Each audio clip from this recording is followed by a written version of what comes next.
that show was so popular. It had little black kids acting a goddamn fool.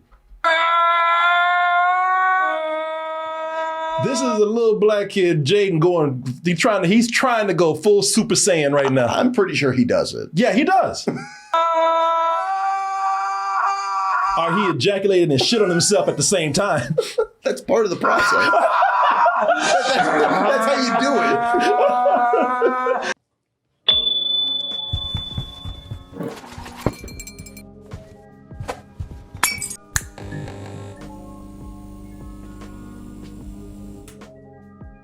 Hey everyone, Double Toasted in LA is getting close. Ticket sales are picking up. Get your tickets now before they're all out by going to dtmerch.com. Corey, have you heard of the passing of the Dragon Ball creator? Yeah? Oh yeah. I've heard about that for the last few days. Yeah, the guy died at the beginning of March. He had a hematoma or something in the head, right? In the brain. I haven't looked into it. People keep asking me about it, but unfortunately, my anime knowledge is very limited. And Dragon Ball, I know that there's some cool video games, but that's about it. Yeah, we talked about this briefly yesterday, man. Yeah, he had something in his brain that, like a hematoma in his brain or something, and he was bleeding, and he died at what was the age? 68, I believe. Unfortunate. Yeah, and so a lot of people putting this up. So it's what I know about, what's his name? Akira, I forgot, I can't remember how to pronounce his last name. Let me see here, I'll look it up. Akira, there it is. I thought that's what it was. Akira Toriyama. So yeah, he died of a brain hemorrhage or something, I believe at the age of 68, am I right? And it was very tragic for a lot of people because look, I don't know that much about Dragon Ball. Mm.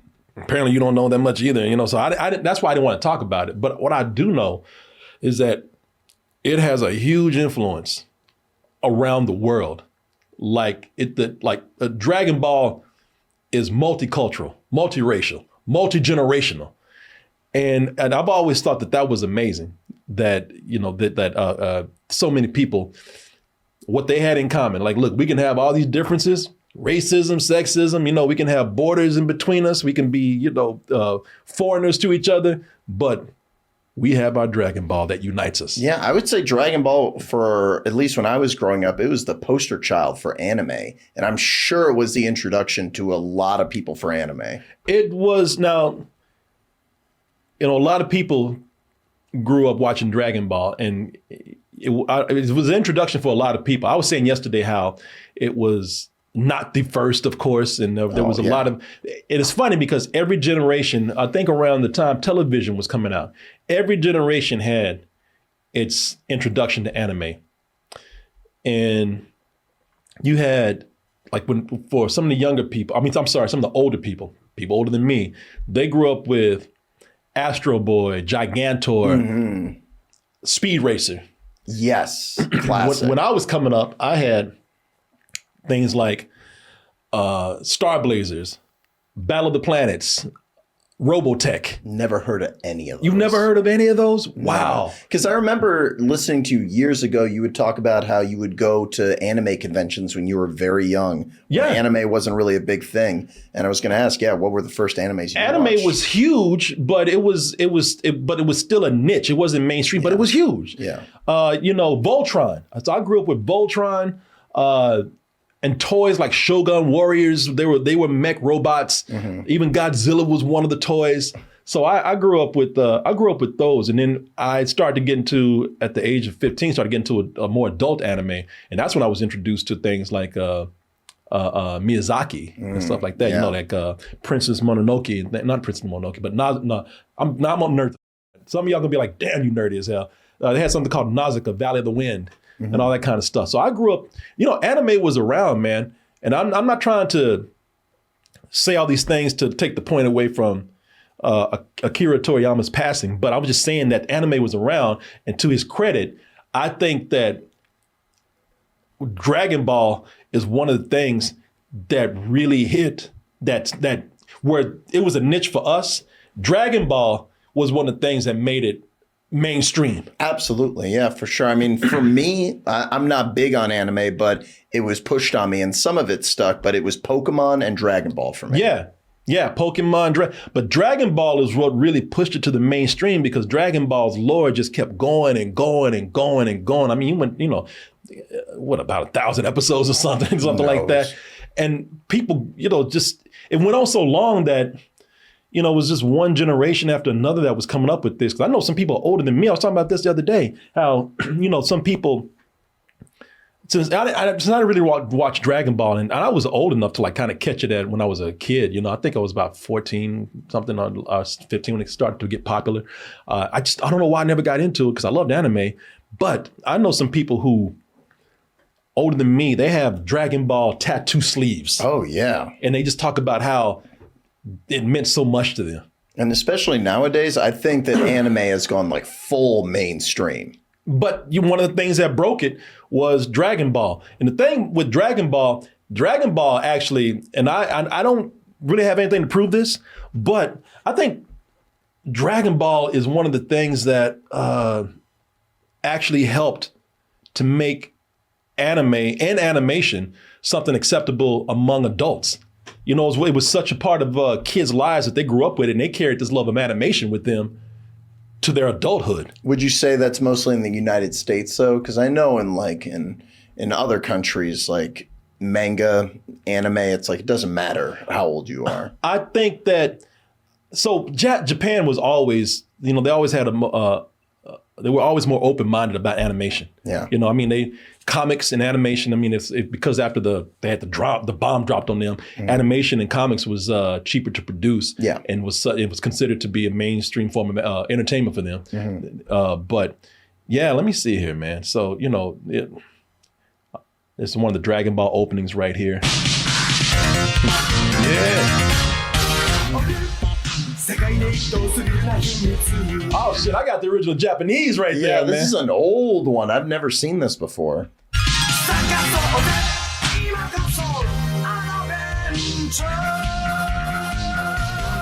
Boy, they are slapping that bass, whatever they're doing. I think I just did Seinfeld.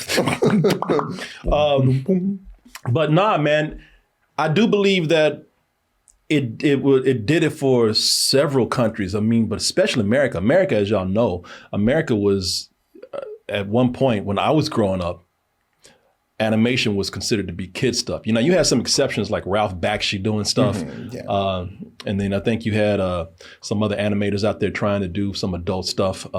You had things like Watership Down, which was crazy. And did you ever see that movie about the rabbits and the adventure? I've heard that title before. I might have seen clips of it. Yeah, Ralph Bakshi did the first X-rated animated feature here in America. Then he went on to do everything that he did was pretty much adult, even when he was doing Saturday morning cartoons and whatnot. He did Fritz the Cat, right? Fritz the Cat's the X-rated one. And did he do also Cool World, or is that someone He did else? Cool World, but two Cool Worlds. But that has to be roasted at some point. We are going to roast the hell out of that one day when the time is right. I don't know why we haven't done it yet. We put it on the list before. We will get to it. But no, in America, mostly animation was considered to be kid stuff thanks to Disney's influence. He made pure family entertainment. Disney Studios did. So yeah, but I think there's so many other countries that they also considered animation to be primarily family stuff or kid stuff. And Dragon Ball to this day is something that has actually opened up animation to a wider audience. I know, let me see here. Let me see. So you probably saw this meme.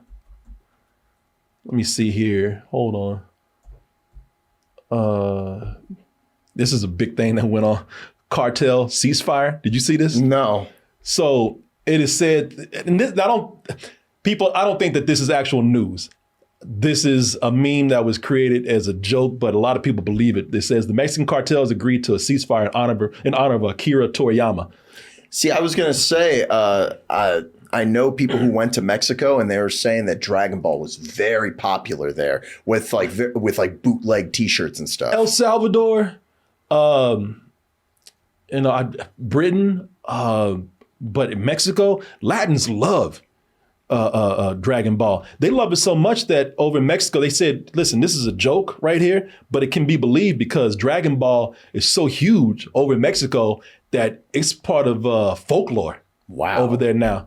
So Dragon Ball, man. So Goku's Mexican? To them, he's an honorary Mexican now. He's a real hombre. Yeah. El Goku. Yeah, man. That's how much influence and just how much beloved Dragon Ball is. You know, that it's just so many countries that love it, man. They love the lore of this. They love the stories. They love these characters. And, you know, and yeah, it did really help bring animation to the mainstream in a lot of places, but especially here in America. Now, I might not really know a whole lot about Dragon Ball, but as somebody who loves animation and was always wanting people to just stop being so ignorant about animation and saying you can only do it for kids, to see that Dragon Ball is something that was passed on from generation to generation to where it helped animation be in the mainstream with adults. I'm very grateful for that. That is something I think is you know, somebody who, again, just loves animation. That's where I have to sit back and really give respect to Akira Toriyama, man, for creating this, because it's, you know, cannot be denied. He created something that was incredible. I heard that he was raised, I don't know if he was raised poor, but he was raised like in an apartment, him and the guy that created One Piece. And they both became friends because he created these these massive, huge phenomenons with anime. No, there's no doubt in what you said that Dragon Ball itself, that pushed the medium forward. Yeah, like 100%. And the violence in it, you know, somebody pointed out in the chat, while the style was kind of cartoonish and cute, the violence was real, man. You know, the violence was that people died. You know, the fight scenes were pretty violent and badass. You know, they had big themes about, you know, destroying whole universes and whatnot. Yeah, it was planets, yeah. And also there was just a sophistication of the storylines, how these characters evolved over time. And it's had a huge impact on like American cinema. I mean, remember when Man of Steel came out? People were like, this is Dragon Ball. Somebody put it this way. They said it was if you took Superman and had him go up against other Superman to be, you know, get the position of God.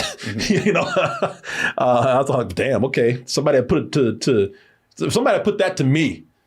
You know, when I was a kid, when this came out, I probably would have watched this more if they put it that way. I don't know. So you never watched it too much either, huh? No, I was more familiar with the Dragon Ball video games. I think it was called Dragon Ball Budokai, something like that. Yeah. And they were just really fun fighting games because it changed so normally fighting games, just two guys on the ground. But now, you know, because the rules are so crazy, you could fly up in the air and then you can throw people across the world. I mean, they've gotten really, really impressive. Like one of the latest Dragon Ball games, like I don't really like it because I find it difficult, but the graphics are so good. It looks like you're fighting in an episode. Damn. Oh, I know I've seen those games, man. Yeah, probably have. Yeah. They have that cell shaded look and but it's 3D and no, I've seen that, man. If you want to know just how cross cultural a Dragon Ball was and just how much influence it had on different cultures, like black people. I don't know if you remember this video right here. We talked about this yesterday. I think you saw it. Oh, I know exactly. I didn't see it, but I know what you're talking about. That show was so popular. It had little black kids acting a goddamn fool. This is a little black kid, Jaden, he's trying to go full Super Saiyan right now. I'm pretty sure he does it. Yeah, he does. Or he ejaculated and shit on himself at the same time. That's part of the process. That's how you do it. Somebody said he's taking the hardest shit of his life right now. It's stuck. I love this when he just little scrawny body, he takes off the shirt and he's just nothing but bones right there. Skeletor. Yeah, he look like a little brown skeleton right now. The old video in the lighting's making him look purple. He looks like a chocolate skeleton right now.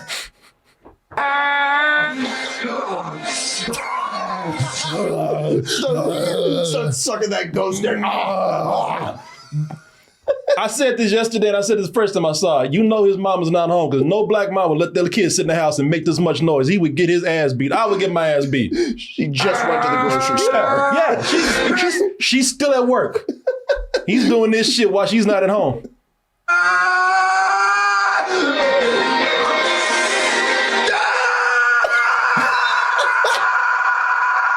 Now, I imagine that this is like his first orgasm, too. The neighbors were like, what the going on? Yes, probably 911 wasn't called.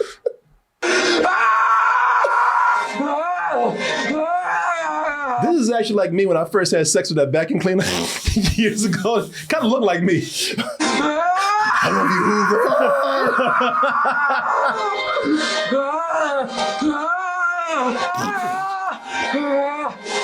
Thing is, he probably still got his ass beat when his mama saw the video. Yeah. I don't care if I was at home or not. You be doing this dumb shit in my house. Embarrass me in front of everyone at the church. Embarrass me in front of the goddamn internet and the whole goddamn world with these Dragon Balls. Oh.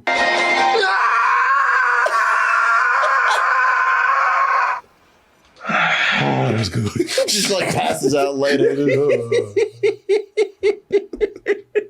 You've seen the edits, right, that people have made where he catches on fire. Yeah, where he actually has the glow and everything. Where he has sparkles coming up around him.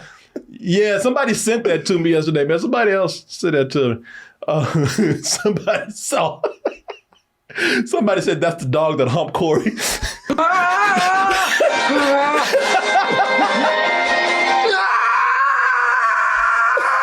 Thing is, somebody saw this with me yesterday, and they said that this is accurate to what actually happens on the show. So yeah, it is. Yeah, he was a fan. Yeah, they yell for like hours on that episode or on that show. I've heard they have whole episodes where they're just charging up. I've heard. Yeah. No, that's what I heard too, man. It's like, yep, there's Goku. He's still yelling in the sky. I want to see this boy today. Like, it's hard to believe. Like, he's damn near 30 years old now. Yeah. You know, I would love he's 30 years old and still doing this shit. Like, he's 30 years old. That's how he has sex now. The women are like, get off, shit, get off me. they put their clothes on and ran out. He's still up there doing this. Pepper spraying him and doesn't move. He doesn't work. That's how you say women now.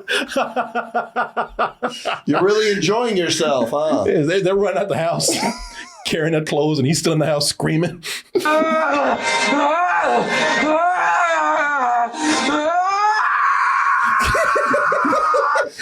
Woman's on an Uber right now. She's driving down the He brings street. a woman over and she's like, you got condoms? He's like, yeah, and I got your earplugs also. Condoms? Who needs condoms? Super Saiyans don't need condoms! Oh, man. Going wall-eyed. Yeah. Yeah, well, hey, there's you. That's how much influence this dude had. Nah, it's sad, man. It's sad because he was going to, I heard he was going to work on another Dragon Ball. They had a project like that wasn't Dragon Ball that he worked on that's just now getting adapted into a video game. It's like Tank something or another. Oh, really? It looks exactly like Dragon Ball. It's same art style. Yeah. Someone in the chat probably knows. Yeah, man. You know, this guy's he is one of the greatest, not just Japanese animators. He's one of the greatest animators of all time. Oh yeah, one of the greatest creators of all time, man. He's right up there with Disney. He's right up there with Hanna-Barbera. He's right up there with Bakshi. He's right up there with Miyazaki. I wonder what that means for Dragon Ball now and with Disney, because doesn't Disney own that brand? They've been talking about. I don't think so. Disney, no, I don't think they do. I feel like I've been hearing like for years, the last 2 years, like that Disney has some rights to Dragon Ball. Sorry, illustrator, not animator. Okay, but he's one of the. No, he's one of the greatest creators in animation out there. Because I think Fox had like the live action rights or something maybe, and just Disney did not know what they to don't. do with No, it. I do not think Disney owns Dragon Ball. Okay. In fact, I'm going to pretty much say they don't. Okay. Yeah. I thought there was some association with them. But No. And believe me, if they did, you would have heard about it. These fans would have been pissed Yeah. No, he's up there as one of the greatest. I mean, he wasn't an animator, but his talent lent to one of the greatest animations of all time out there, man. So, he is up there with Disney, as far as being, and again, I put it up there with like people like Disney and people like, the greats in animation, Hanna-Barbera. They were producers of iconic animation, Miyazaki. Miyazaki's an animator, but he's also a producer. And animation is not made alone, Mm-hmm. Animation is such a huge collaborative process when you do it on this kind of level. Yeah. So many people involved. So yeah, man, he created too. He created Dragon Ball and contributed to one of the greatest creations in animation of all time. So yeah, man. I a lot of respect, even though I didn't watch everything that. Undeniable respect for sure. Yeah, man. And it will, Dragon Ball is forever. He's up there. Somebody made a good point. He's up there with Stan Lee. Oh, yeah. He's up there with Jack Kirby, Stan Lee, Matt Groening, all these people, man. Except he preceded some of these people. So, yeah, he's amazing. He's 68. 68, man. He could have easily... He could have gone for another 20 years. Yeah, he could have easily have made it to like 85 or something if it weren't for... the brain hemorrhage, man. That's the thing. You never know. You never know. I had a friend of mine, and y'all know him, man. I hate to even bring his name up. A friend of mine too. Yeah, I got pretty close with him before he Burt passed. Belasco? Yeah, he was like kind of like my guide in LA. I would talk to him once a week. Yeah, we had this friend Burt Belasco, actor. He was on the come up, man. He was on his way to finally. I'm gonna tell you something. Between listening to Akira Toriyama's story and listening to this right here and a few other things, I'm trying to be more positive in my life. Always be careful what you say to somebody. Always be careful of your last actions that you did yesterday, because you never know what's going to happen tomorrow.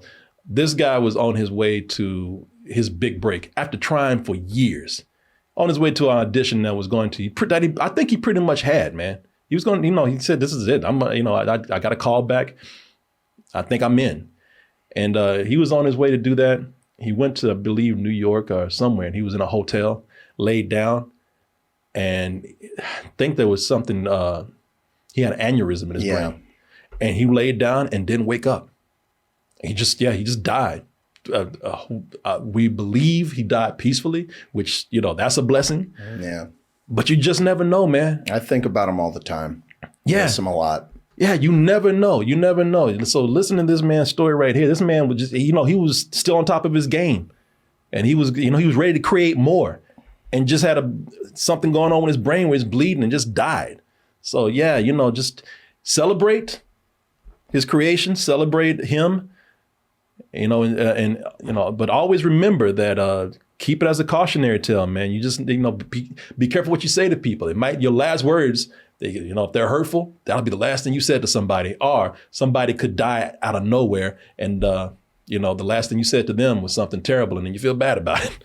Somebody said, don't forget, let me see here. Don't forget Osamu Tezuka. Isn't he the guy that did, didn't he do, not Astro Boy? Did he do Astro Boy, or did he do Gigantor? I think he did Astro Boy. Yeah, he was the creator of Astro Boy. I have this book right here. Oh, it's a beautiful cover. Which is an amazing book. Yeah, I bought that in Croatia, man, because it was cheap. And it's an amazing book, man. It's big too. I remember I had to haul that home. But yeah, he's right up here with this guy. And this guy is considered to be the godfather of manga, man. One of the godfathers of manga. So he probably had a lot of influence on Akira Toriyama. So anyway, there you go. You can see the comparison of Astro Boy and Dragon Ball. It's all over it. Yeah. Somebody said Astro Boy led to Mega Man. Oh, wow. Yeah. I can see that. It's something I did not know, but it seems pretty obvious. All right. Make someone blue, makes them look different. Well, you made it to the end of the video. That must mean you really like what we do. So if you do, check out these other videos just like this one. Check out our other YouTube channels and subscribe to join our wonderful Toasty community. And as always, stay toasty.